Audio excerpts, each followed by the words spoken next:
कभी किसान मजदूर गरीब का बच्चा कभी नहीं सोचा था, आज उसे ऐसी फैसिलिटी दी जा रही है ना, निःशुल्क केजी से पीजी तक की पढ़ाई मुफ्त कर दी जाएगी। आपके अंदर में अगर शिक्षा की इतनी उलझ जगी हुई है तो आप नया स्कूल स्टैब्लिश करिए।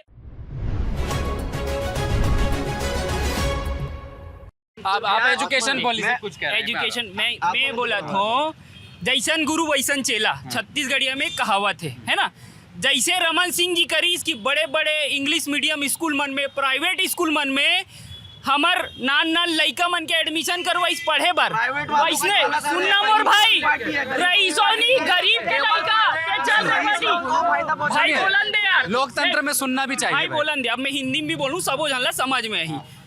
गांव के लइका मन भी प्राइवेट स्कूल में पढ़ते हैं, गांव के लड़के लोग भी। क्यों? क्योंकि रमन सिंह जी ने ये नीति बनाई थी और उसी नीति को आगे बढ़ाते हुए भूपेश बघेल जी ने पुराने स्कूल को स्टैब्लिश करके आत्मानंद स्कूल घोषित कर दिया। आपके अंदर में अगर शिक्षा की इतनी उलझ जगी हुई है तो आप नया स्कूल स्टैब्लिश करिए। कभी किसान मजदूर गरीब का बच्चा कभी नहीं सोचा था, आज उसे ऐसी फैसिलिटी दी जा रही है ना, निःशुल्क केजी से पीजी तक की पढ़ाई मुफ्त कर दी जाएगी।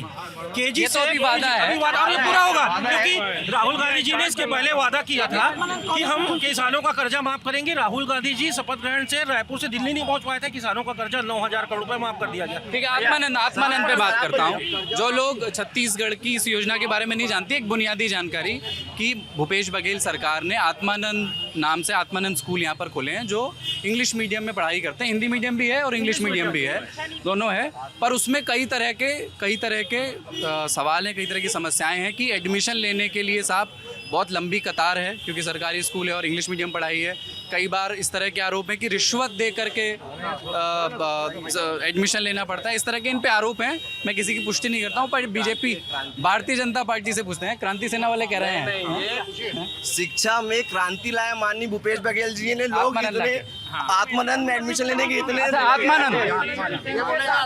आत्मानंद बात करके फिर आऊँगा। मैं ये बोलना चाहता हूँ कि भूपेश बघेल की सरकार ने जो आत्मानंद स्कूल यहाँ पे प्रारंभ की, वो प्राचीनतम महंत सर्वेश्वर दास जी को जो प्राचीनतम वहाँ पे जो प्राचीन समय शिक्षा के लिए दान के लिए भूमि दी गई, वहाँ चल रही थी। नया इंफ्रास्ट्रक्चर कुछ भी नहीं किया वहाँ पे, केवल वहाँ पे आत्मानंद का नाम सिंबल करके वहाँ पर एक नया इंफ्रास्ट्रक्चर कुछ भी नहीं। कुछ जगहों पर नया इंफ्रास्ट्रक्चर है, कुछ जगहों पर पुराने हैं, कुछ जगहों पर पुराने स्कूल हैं। लेकिन आज तक वहाँ पर आइडिया अंग्रेजी में पढ़ाई तो हो रही, लेकिन वहाँ पर आज तक एक स्कूल देख लीजिए जहाँ पर रेगुलर वहाँ पे शिक्षक हो, रेगुलर शिक्षक की नियुक्ति भी नहीं हो, जहाँ पे एक रेगुलर शिक्षक नहीं, एक भी शिक्षक रेगुलर नहीं है वहाँ आत्मानंद। आत्मानंद के विषय पर अपन जब बात करते हैं, इंग्लिश मीडियम में पढ़ाई होती है, अच्छी बात है, लेकिन उस हिंदी मीडियम का क्या होगा जो विद्यार्थी वहाँ पढ़ रहा था, उसके लिए अब जाकर के 700 बच्चे का भविष्य खराब हो गया। और आपको बताना चाहूंगा, हिंदी मीडियम बंद थोड़ी हो गया, हिंदी मीडियम 2 साल तक बंद कर दिया गया है, बंद कर दिया गया। अभी भी यही चलो ना, चलो यही चलो